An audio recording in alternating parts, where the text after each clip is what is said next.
is from our own group, Shuaiqiang Liu, final year PhD student. And he will talk about deep learning for large time-step simulations of stochastic differential equations. Shuaiqiang, are you there? Yes, can you hear me? Yes, yes, yes. Good, okay. So, can I start? Yes, the floor is yours. You can share your screen and okay. Everything is loud and clear. I will check if your full screen is visible and then share my screen. The green one. Yeah, this one. Can you see it? Yes. Okay.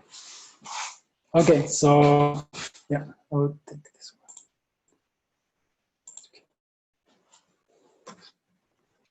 Full screen, okay? Everything fine. Go ahead. The floor is yours, Shuaiqiang. Thanks. Okay, hello everyone. I am Shuaiqiang Liu. So I'm working together with Le and Professor Kees Oosterlee. Today I'm going to talk about deep learning for large time-step simulations of stochastic equations. Okay, so this presentation is divided into the following sections. Firstly, I will give a brief introduction on classical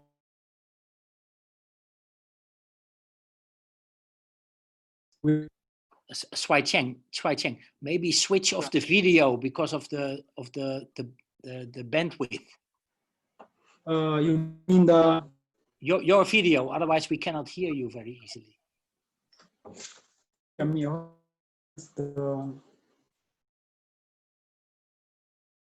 Hear me? Yes, but the bandwidth is not so good. So if you switch off your own video, your own. Okay, so I'll yes. Okay. Yeah. It's better now. Yes, I think it's better now. Thanks. Okay. Okay. Thank you. Okay. So yeah. So in the next section, I will introduce a data-driven numerical scheme, and finally, I will show you some numerical experiments to show how accurate the proposed method. Okay, so let's get started. As we know, so stochastic differential equations are widely used to describe uncertainties in different fields like finance, physics, epidemics. But as you know, the analytical solution is not always available. So the most popular technique to solve stochastic differential equations is based on Monte Carlo simulation. In this talk, we focus on time discretization, in particular, large time-step simulations. So in that case, we need accurate numerical schemes. But this highly accurate numerical schemes are difficult to develop. So recently, we know deep learning techniques have been successfully to solve PDE's partial differential equations. So the question is, can neural network help us to learn higher order numerical scheme to solve SDs? Yeah, here is a generic scalar equal SDs. So let's say, okay, the random variable YT with drift term A and a variance B. We have a Wiener process WT, and given the initial value Y0, there are two ways to define the convergence rate of discrete solutions, the strong convergence and weak convergence. Here we focused on strong convergence because a strong convergence order implies at least the same order of the weak convergence. Here's the definition of the strong convergence. Assume you have a time grid delta t, the time grid size is delta t. So that's the exact solution at the time ti, given by y ti, right? So discrete approximation y hat, we have the expectation of the error hat is bounded by c times delta t, the power of beta s. The order beta s is the strong convergence order. So we will use a numerical scheme. In this slide, I show you two classical numerical schemes. As you know, we have Euler scheme. These two classical numerical scheme has and we know the strengths for these two classical numerical schemes. For in the Euler scheme, the strong order is in the Milstein scheme, we use a higher order term, the zeta. Zeta is a normal distribution. So zeta squared, this high order term in the Milstein scheme, so we can achieve strong order, that's strong order 1. Yeah, so how to further improve numerical accuracy? So there are two ways, including higher order terms or reduce time step size, right? So, but these two ways also have some challenge. For example, in the case of the high order terms, you can see from this formula, if you want a term, a strong order equals, let's say 2, okay, you need 12 terms in this formula. So you can imagine how many terms if you want, let's say order 3, order 4, right? So this high order numerical schemes actually are very difficult to implement and also difficult to develop. The second way is to reduce time step. So that means you need a finer time grid. But the computational cost also grows rapidly with, let's say, more time points. Yes, also our objective is to take advantage of machine learning to derive numerical schemes for accurate large time step simulations. As I will show you why is the feasible. So for example, if you look at the Euler scheme, actually there are two kinds of variables in this formula. So a random variable zeta is a standard normal distribution, and the coefficient alpha 0 and alpha 1. So we can see, okay, these coefficients actually are functions of model parameters and time t and delta t, right? Maybe, so our objective is using machine learning with deep neural networks to approximate this function, because these functions, always we don't have closed form for these functions in the case of high order schemes. But we need the help of with the help of the stochastic collocation method. I mean, we combine deep neural networks and the stochastic collocation method, which I will introduce in the next slides. Okay, I will spend a bit of time to introduce stochastic collocation monocolor sampler. The aim of stochastic collocation method is to invert computational expensive cumulative functions in an efficient way. So suppose you have two scalar variables, y and x. X, let's say, is a cheap distribution. Y is an expensive distribution. So their cumulative distribution functions can be connected using formula 5. When these two cumulative functions are strictly monotonic, actually we can construct a mapping function g, small g, to maps samples from distribution x to sample from distribution y. So the equation 6 actually hold in the sense of both distribution and element wise. So in other words, so that means the mapping function is a bijective function. So you have, for example, if you have a particular random sample in distribution x, you will have a particular corresponding particular sample in a distribution y. So that means element wise. So next. But as we see in this slide, actually we need to invert the cumulative CDF y, right? To construct the mapping function g. So the basic idea of stochastic collocation method is to, okay, we can approximate a function small g at some at a set of optimal collocation point, for example, let's Gaussian quadrature points. That means we can reduce the inversion. Yeah, we can reduce the number of inverting the CDF of Y. If we have a collocation point, then we can write out the polynomial chaos expansion. Let's say the formula 7. In formula 7, we can see the target distribution Y.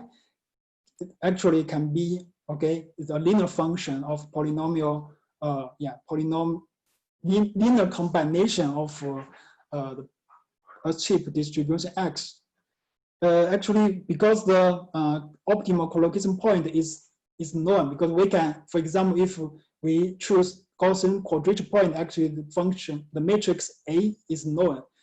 That means we can use this formula, A matrix A times alpha equals 1 hat. We can connect the collocation point with the coefficient in the formula 7.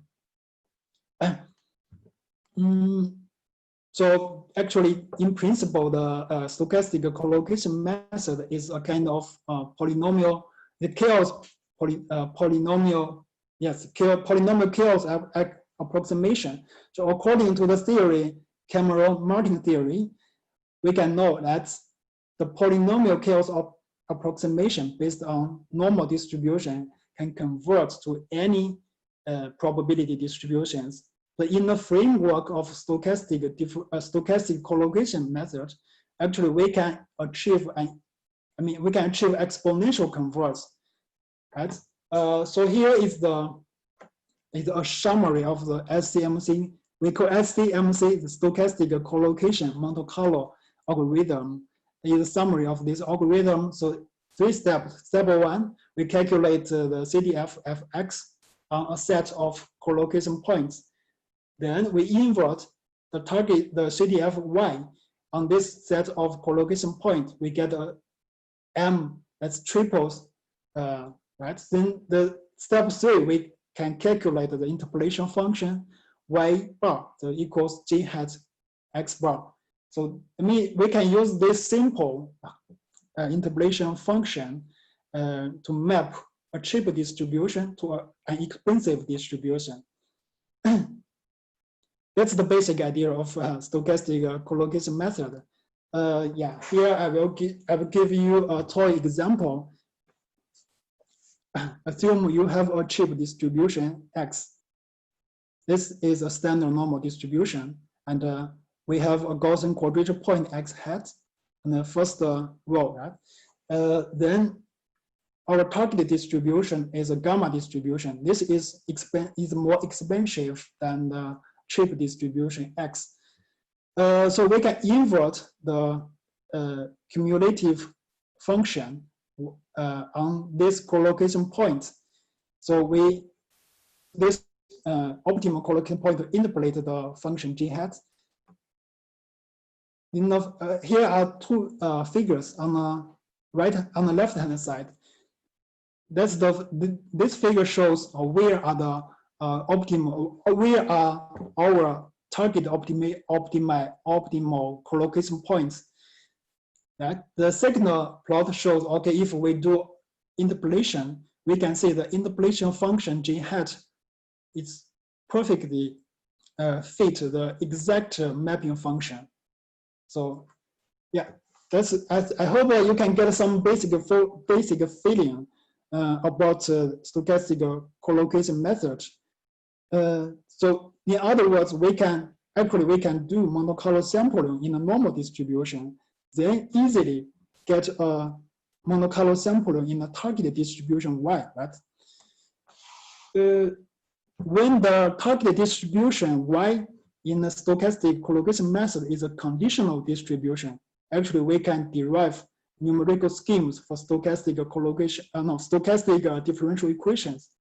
To be specific, what a numerical method does at the time t plus delta t is to draw a sample from this distribution, which is conditional on the previous realization yi, right? So Yeah, then we can use, okay, if in the framework of stochastic collocation method, we can use this formula to draw a conditional sample y plus delta t, because we can calculate the coefficient alpha 0, alpha 1, alpha 3 if we have 3 collocation points. But for the in the Milstein schemes, we can write out the explicit function of this coefficient. For example, the random variable is a normal distribution, and alpha 0 is like this. Okay, alpha 1, alpha 2. We can get an explicit function for these coefficients. But I mean, if you look at this coefficient, you know that those coefficients are time varying. It means this coefficient will have different values at different time points. So yeah, also of course the stochastic collocation also vary at different time points. But we can use the matrix A to connect those conditional coefficients and stochastic collocation points, because the matrix A is pre-computed, so we can calculate matrix A in advance. This matrix A is independent of time. Yeah, but I mean here we can simplify the function h hat for the coefficient for the collocation point in the case of Markov process, because we know the Markov process is a memoryless process. So this process doesn't mean this function h hat doesn't depend on time ti, only depends on time difference delta t. I mean, we will use this property in our numerical experiments. So, I mean, in this slide, we can see that actually learning the coefficient alpha is equivalent to learning the stochastic collocation point h hat. And so there are two ways. To find this coefficient. If we want to use a neural network as a regression function. The first one is to output the coefficients. If we give the model parameters into the neural network. The second one is to output the stochastic collocation point. Then we can calculate the coefficient according this formula. We prefer the second one because of the stochastic collocation points have physical meanings. That means we can understand them. They are interpretable. So we use neural network to approximation this function h hat. Then we can calculate the coefficient AI, use this formula. So that's the basic procedure. Next way, our aim is to train a neural network, use supervised learning to approximate the collocation point function h hat. In principle, the neural networks are powerful function approximators.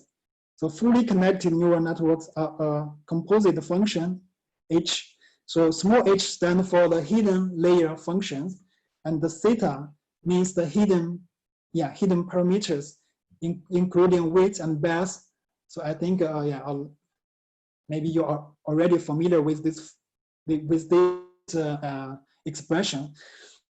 In the context of supervised learning, actually we want to minimize the loss function, and if we can minimize this loss function, actually we can reduce the distance between the target function and our neural network function. Usually we imply an optimization, for example, stochastic decision algorithm to get the optimal value of these hidden parameters. But the question is, how powerful is the neural network function? Is there enough approximation capacity to represent the collocation points? According to the universal approximation theory, we know even a single hidden layer neural networks can approximate any smooth functions when the number of the neurons tends to infinity. But in addition, the depth, the number of the hidden layers also plays an important role. So the impressive power grows exponentially with the number of the hidden layers. So according to this theory, I mean, if we want to achieve a certain error, let's say epsilon hat, actually we can design the neural networks like this. So at least we need piecewise activation function.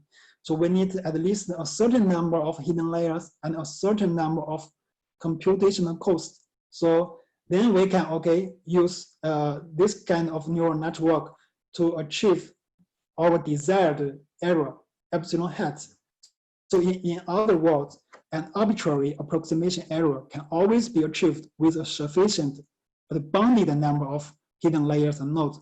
So this theory tells us, okay, we can train a deeper neural network to achieve our desired error. We don't need we need an unlimited number of hidden nodes, right? Okay. So the recent advances in machine learning can enable us to train very deep networks. So this technique will make neural network regression more practical. But what does it mean? What does this mean? In the context of learning the collocation point, that means we can reach any desired prediction error by designing a suitable deep neural networks. So the error from the neural network is controllable. That means we can control the error from the neural networks. So what is the error from the stochastic collocation method? Yes, we can estimate the error from the stochastic collocation method. It's epsilon m. So in this formula, that means the error epsilon m is bounded by this equation. So in other words, the error of stochastic collocation method exponentially converts to 0 when the number of stochastic collocation point grows. So that also means the error from SC method is also controllable. So we can control two errors, one from stochastic collocation method and the other one from neural networks. We can assume, if these two errors can reach 0, actually, when we combine the neural networks with stochastic collocation method, have a very good, strong convergence. If you look at this formula, so the expectation of the, let's say the sample path error is bounded by epsilon. Epsilon is a function of delta tau. The delta tau is time step size is used to create training samples. So when we train the network, actually we can choose a big time step delta t in the prediction phase. So that means, your strong convergence error epsilon, it's always good regardless of actual time step size if we have very small delta tau.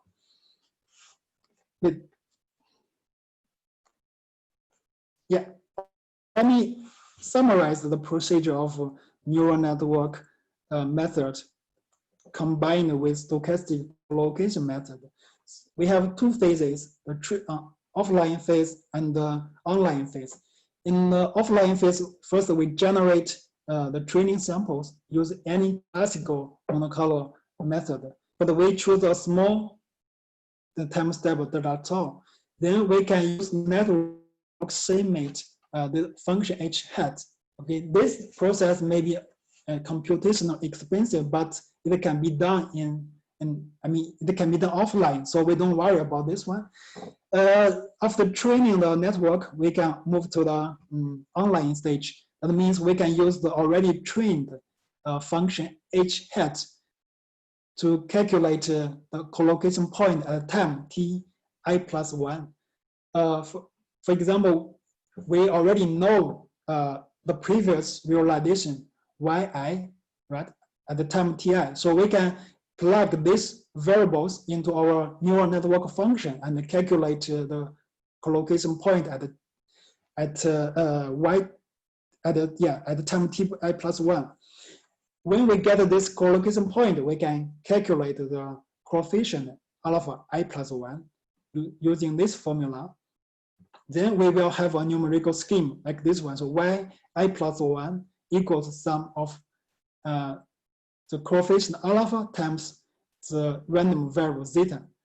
Then we can repeat this process until we arrive at terminal time t, big T. So then this is like a classical the classical monocolor setting, but we replace the procedure of computing the coefficients. Okay, next I will show some numerical experiments and also an application in finance. The well-priced Bermuda options use this kind of numerical based monocolor method. Let's consider GBM, so geometric Brownian motion. When the drift term A the drift term A and the variance term B is a function like this. So we can have a GBM.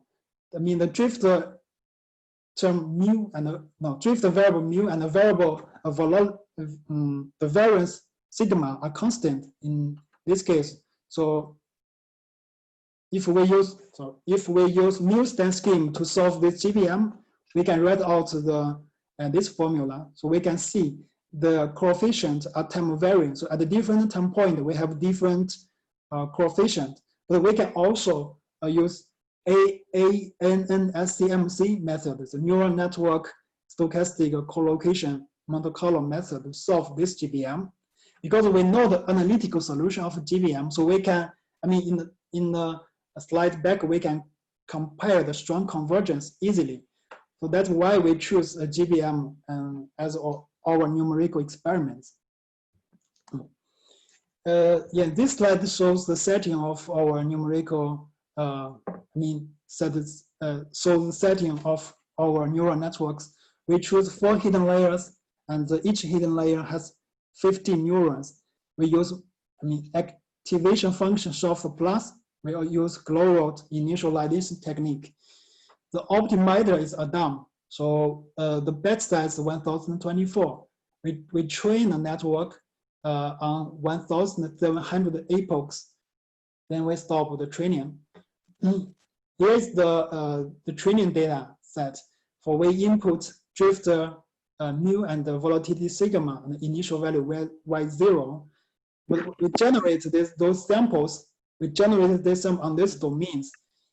That means we can approximate the function on this domain. The output is collocation point with hat, that we have 5 collocation points.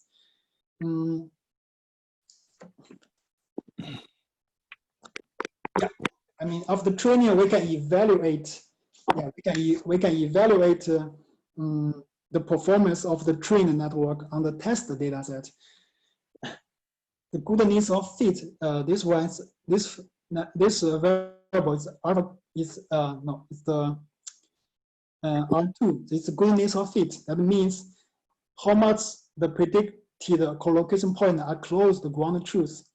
This is just one of the matrix, test matrix. So we can evaluate the performance of already trained network. If we look at these 2 plots on the left-hand side, this is the second collocation point, y hat 2. This one is the third collocation point. We can see they fit well with each other. So that means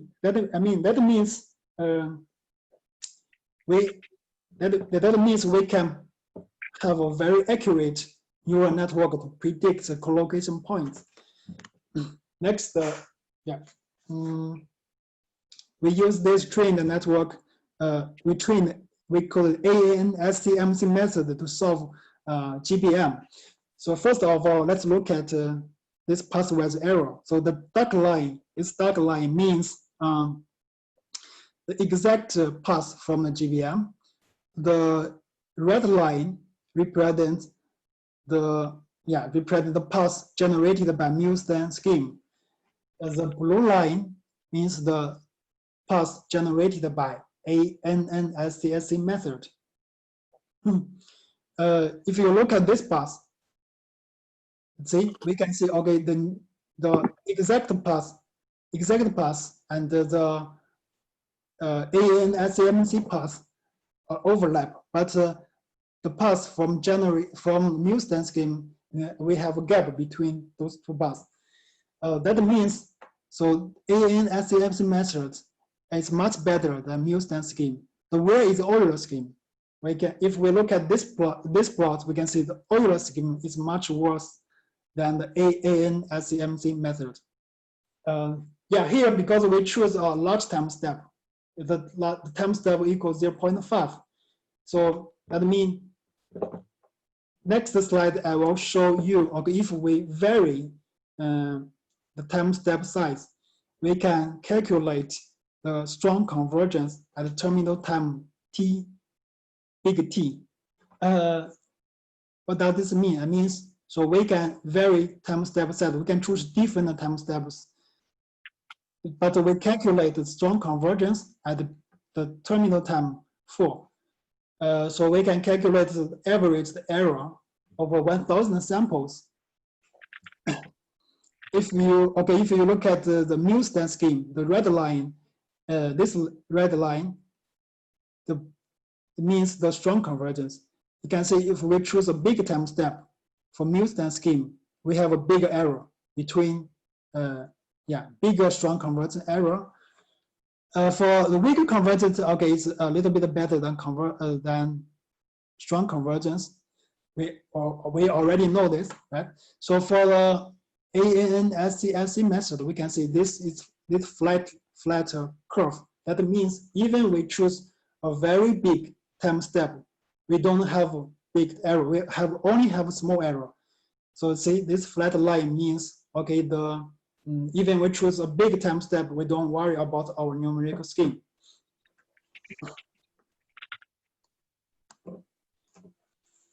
Next slide is an application in finance. So if we want to price Bermudan options, actually we usually rely on long-staff Shuaiqang approach. This is kind of least square monocolumn method. So we can plug our ANN-SCMC method into the long-staff Shuaiqang approach. Then we can calculate the Bermudan options. So if we have a setting like this, so under the risk neutral method, the stock price Y0 equals 1. The riskless interest rate is 0.1, and the strike price K is 1.1. We have the terminal time big T, right? We generate 100,000 sample paths to price Bermuda options. Here, let's see the price of Bermuda options. This row, so the reference value is obtained from the exact path of GBM. We also compare our method with the Milstein scheme. So we can see this one for Milstein scheme, the relevant error. The relevant error is so the difference between V and the reference divided by the reference value. We can calculate the relevant error here. For Milstein scheme, if we have 5 monitoring dates, the relative error is around 3%.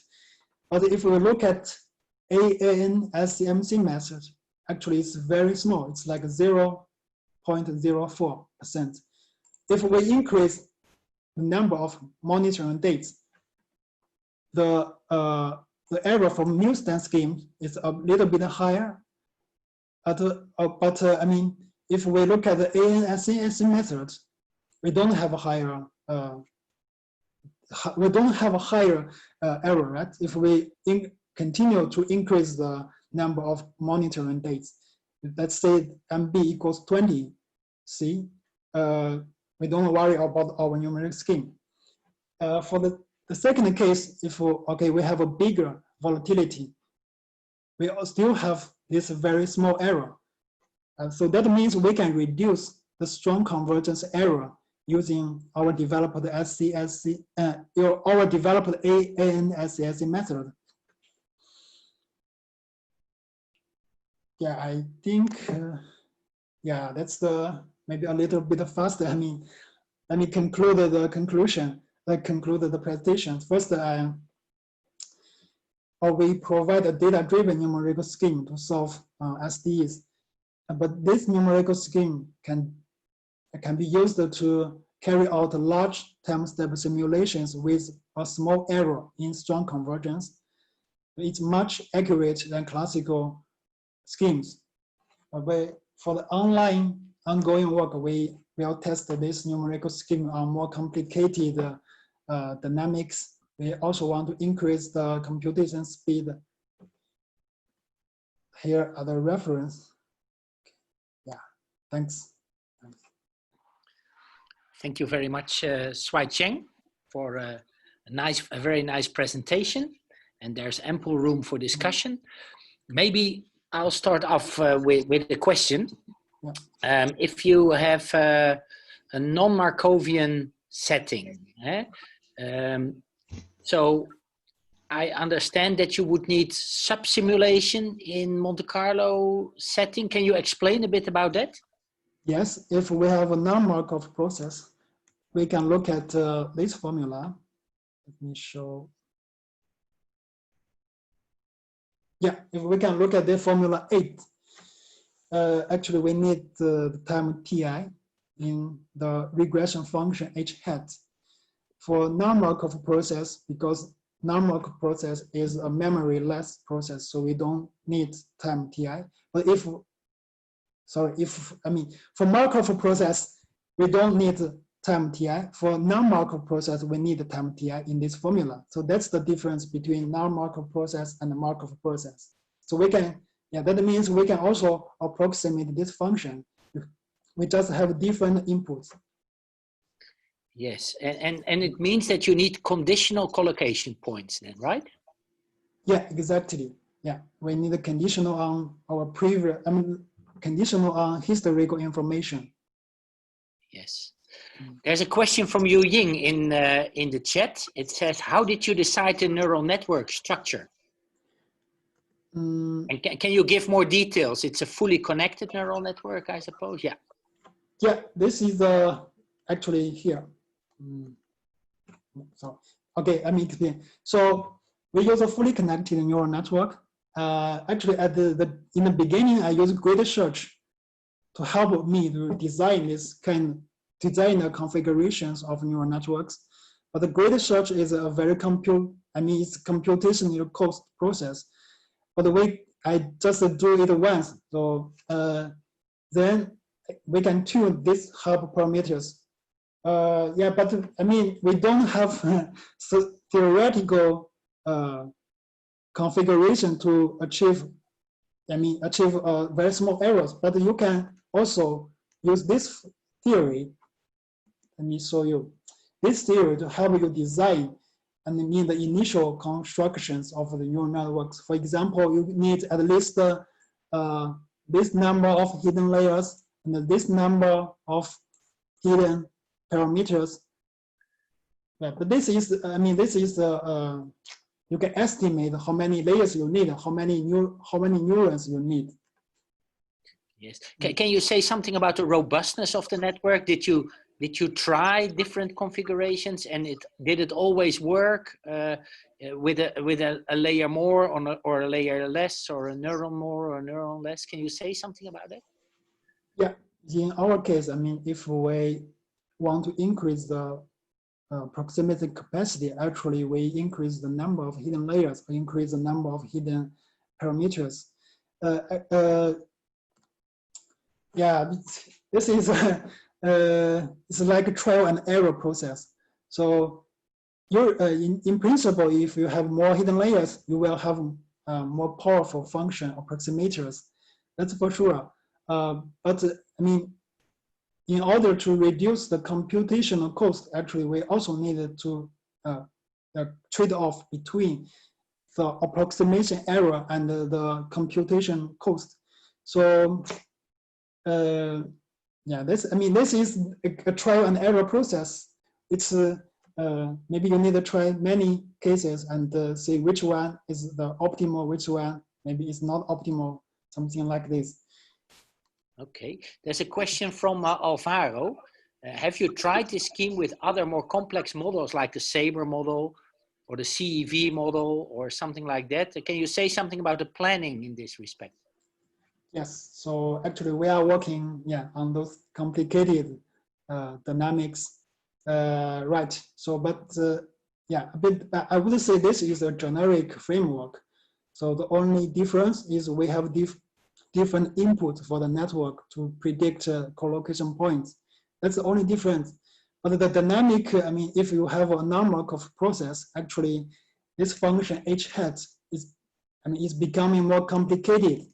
If we look at this function h hat, actually if we want more complicated dynamic stochastic differential equations, we need to consider, maybe we need to increase the number of hidden layers, increase the number of hidden nodes. I think that's the only difference, because this is, we don't need to worry about this function, because you can have different inputs. You can have, so the collocation points is always there. That's the, but we are working on their process. Let's see. Maybe the results will be released soon, I think. Yes, and Paul Kerber asks, are you thinking of the Heston model as well? There's quadratic exponential and more sophisticated methodologies for the Heston model. Would you compare with those, and what do you expect? Yeah, that is our next step. Yes. That's our step. Yes, yeah. I agree. In the SCMC paper, we also had the Heston model and the SABRE model. So there are collocation points available there. So it should be possible to generalize this to Heston and SABRE. Yeah. A question from Edouard. For Bermudan options in 2 words, where are the advantages coming from? And is it an improvement of Monte Carlo? And is it better, faster than finite difference methods? Because we use Long-Staff-Schwarzschild framework, so this is least square Monte Carlo method. As I would say, Monte Carlo simulation is not faster than PDE techniques. So, but this is for high dimensional. Actually, we can use Monte Carlo simulations. But in high dimensional, it's not easy to use PDE techniques. It's like a finite difference method. I think we are working on Monte Carlo